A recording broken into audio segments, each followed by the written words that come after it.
ஆடு, மாடு, கோழி, மீன் இவையெல்லாம் இறந்தால் அதோட பிணத்தை எவ்வளவு காசு கொடுத்தும் வாங்க ஆட்கள் இருக்கிறார்கள். ஆனால் நீங்கள் இறந்தால் சும்மா கொடுத்தால் கூட எவரும் உங்கள் பிணத்தை வாங்க மாட்டார்கள். நீங்கள் ஆசையாக கட்டிய சொந்த வீட்டிலேயே அதிகபட்சம் 24 மணி நேரம்தான் உங்களுடைய பிணம் கிடக்கும். நீங்கள் வாங்கிய பாத்ரூம் கிளீனர் கூட வீட்டுக்குள் இருக்கும். ஆனால் உங்களுடைய பிணம் வெளியே கிடக்கும்.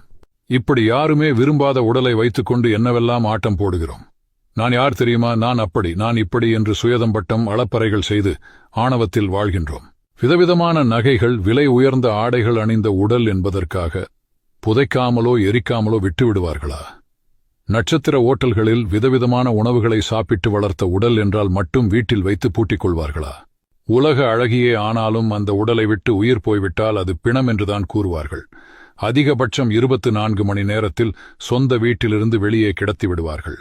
பெரிய பெரிய பிரபலங்கள் பயன்படுத்திய ஆடை உபகரணங்களை போட்டி போட்டு வாங்க ஆட்கள் உண்டு.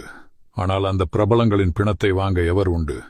இதைத்தான் பாம்பாட்டிச் சித்தர் இவ்வுடலானது அரைக்காசுக்கு ஆகாதென்று ஆடு பாம்பே என்று பாடியிருக்கிறார்.